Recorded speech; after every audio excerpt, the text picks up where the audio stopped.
OK.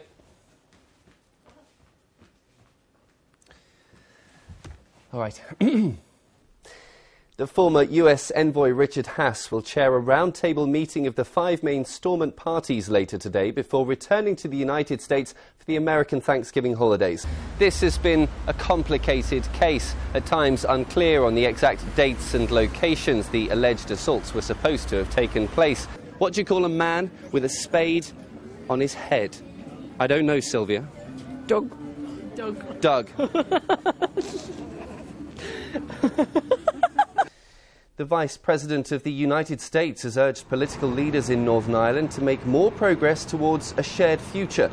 Joe Biden was speaking at an Ireland Fund dinner in Washington last night.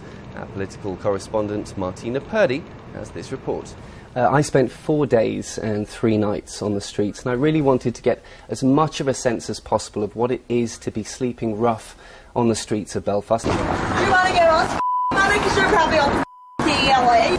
So I've just had a girl get very aggressive and was asking me whether I was foreign, and then started trying to kick me in the face. Gun laws in Northern Ireland are changing to allow young people supervised access to shotguns and air guns from the age of 12. Here we are, the first camera crew to set foot on Skellig Michael since they filmed their scenes for the new Star Wars film. The only audience the stars would have had while shooting were the island's puffin population. There were fears they'd be frightened off by the filming, but they seemed chirpy enough. They can fly to the top, but for me it was a steep climb. Up, up, up and up. But it was worth it. Wow. Look at that. Each person with severe learning disabilities has a pot of cash to be spent on their care. Where appropriate, that pot is supposed to be handed to the individual so that they can choose how to spend it. By giving them that choice, you allow them to tend to their needs and grow their care package into something particular to them. The second individual was taken to the Royal Victoria Hospital. Is said to be in a critical condition. We don't know this for sure yet, but we have been told that he was stabbed in the neck.